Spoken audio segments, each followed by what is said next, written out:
ABSA Off-Road Championship drew to an exciting close with a championship finale again sponsored by Carnival City near Brakpan. The event was organised by the Koppel Club and included a 12-kilometre prologue which comprised 2 laps of the stadium off-road course at Carnival City on the Friday. Saturday's route was laid out between Brakpan and Heidelberg, and crews had to complete 3 laps of the tough 135-kilometre lap, which included flatlands, koppies and a mountain section on military property. The atmosphere, especially in the Class B, Class D and Class T camps, where the Class Championships and overall Production Vehicle Championship still had to be decided, was tense.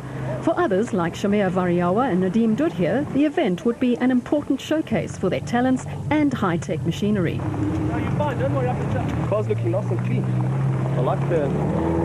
Many in the special vehicle category were hell-bent on winning the Carnival City 400 overall, as Gary Bertholdt and Brandon Harkis had done last year, and had spared no expense in preparing their vehicles for the seemingly impossible task. Henry Zamatin and Bodo Schwegler were also aiming for the impossible in the Mastercraft PlayStation Pajero. They had finished every event so far and were determined to make it 8 finishes out of 8 starts on the Carnival City 400.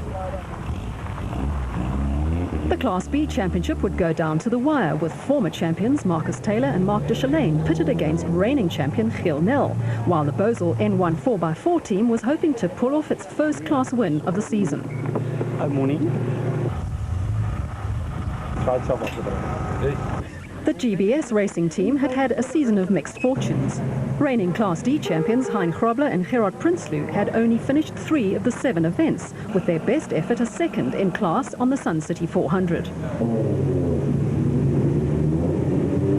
The Class T battle, which had seen Nissan win every event this season, was also set to go down to the wire, with Neil Woolridge and Ken Scholthammer in with an outside chance of victory and the Production Vehicle Championship title. The Production Vehicle Championship title would be decided between Nissan and Ford, while in Class D it would either be a Nissan or a Toyota crew that walked away with the championship honours. Toyota had already clinched the Class E championship. Former champions Janelle de Villiers and Francois Jordan moved into the Production Vehicle Championship lead after winning the Toyota Dealer 400 in Leidenburg.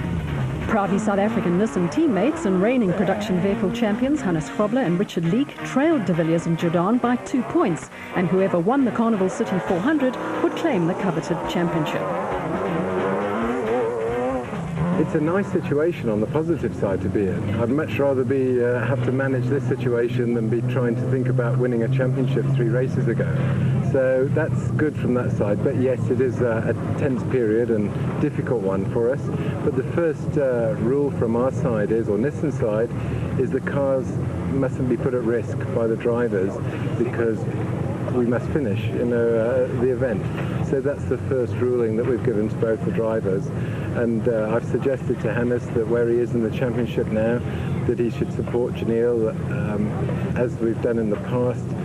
The driver that's leading going into the end has the support of the other one. And over the years, it's worked out pretty equally between the teams. But off-road racing is tough, very tough, and anything can happen in the next 400 Ks, and probably will. So it's not over till it's over, and anything can happen. But the ruling from us is keep the cars together, and the championship will come to us. Team Ford Racing's Woolridge and Scholthammer were well paced to snatch the championship from under the Nissan team's noses. If both Nissans failed to finish and the Ford pair won the race, the championship would be theirs.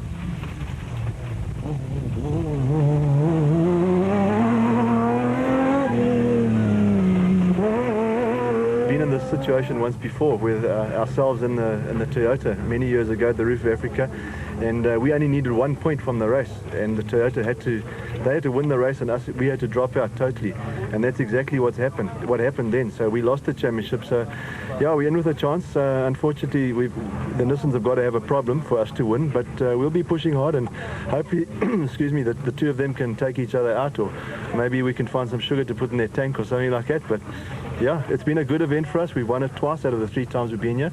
It's a nice event. I think it's going to be pretty fast. We had a bit of rain last night, but driving up from Durban this morning, I see where the tractors are plying. The dust's already there, so I think it's going to be dusty. But yeah, we're looking forward to it. The situation in Class D was equally close, with Alfie Cox and Ralph Pitchford needing to finish 8th or higher to win the class championship. To be quite honest, you say to yourself, there's 8 races, you've had 5 wins, how can you lose the championship? But there's 1 race to go, and obviously Toyota are mounting a hell of a challenge. They're putting some of the E-class cars into D-class to try and make us finish further down the order. But if the vehicle has been prepared like it has the whole year, the mechanics have done a fantastic job. I have got the confidence, but it's a D pickup, we're under pressure, and certainly it's going to go down to the wire. 16-point lead. I don't think we have to win the class, but maybe 2nd or 3rd in the class. But we've got the hound dogs out there, and it's just going to be, to be honest, I'm a bit nervous. Winning a motorcycle championship, I don't know how many times, has never been this nervous. I'd like to win my first car championship, just for your own gain, and also for Nissan, for what they put in and believed in me, and for my sponsors as well. So sure, this is going to be one nerve-wracking weekend. Reigning Class E champions Mark Cronje and Chris Birkin needed to win in the Castrol Toyota Hilux 2.7i and finish well ahead of Cox and Pitchford if they wanted to add the Class D title to their names.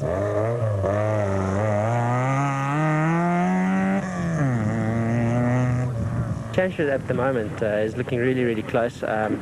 Alfie does have a slight lead on us. We do have to beat him to the line and maybe a bit more. But if you look at the last race, I mean, everything didn't go his way. Everything can fall in our favour. So we've put a lot in. The Hilux is really, really good. The guys have done a great job on the car. I think with a bit of effort, we can do it. Team Ford Racing's Bapumzi Rubuluza and Pralili Fakalisa had to finish well if they hope to secure the runners-up spot in Class E. It's going to be a difficult one because Gavin has been putting us under pressure for a very long time now. But I think we can make it. I mean, we've prepared the car very good, and I think we stand a chance of getting that 2nd place.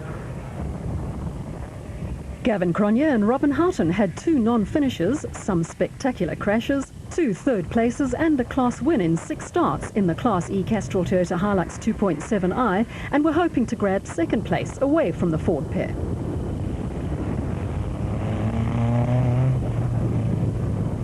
We had a dismal start to the season. We missed Cape Town, the vehicle wasn't ready, and then the guys put in a massive effort to get us into Sugar Belt. We've had a few non-finishes, which is no points in the bag, and the last few events we've been getting good points. The last event we won, we got good overall points, so it's put us right up 1 point behind 2nd place. So this event is really about getting to the end and staying ahead of the guy in 2nd, and we should secure 2nd in the championship.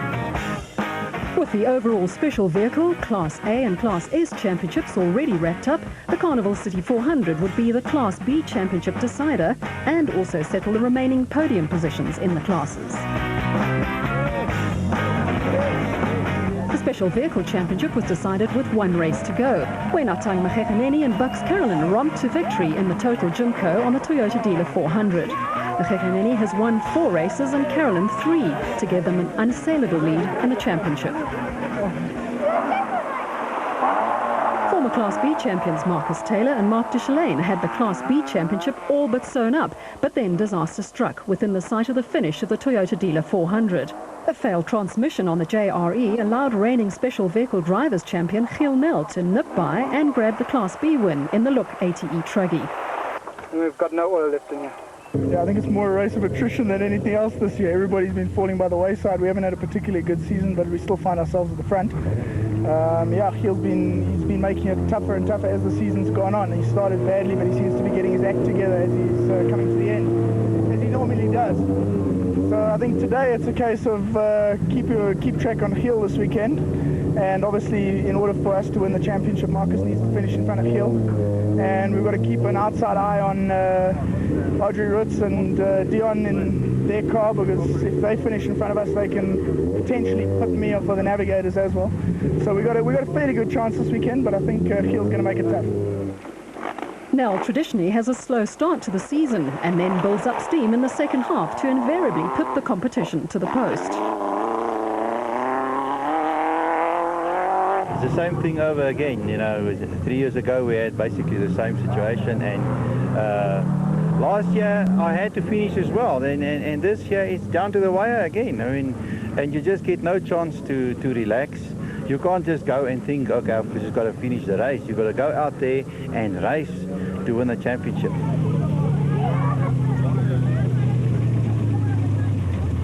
Zane Noble and Richard Hope in the Corvette LS1 V8-powered Abe's Furniture Raceco had already won the Class S Championship for special vehicles with trailing arm front suspensions, but would nevertheless do battle with Nardis Alberts and Colin Hunter in the Rapsa Raceco, and Class S winner on the Toyota Dealer 400, Archie Rutherford in the Ruthcon Raceco.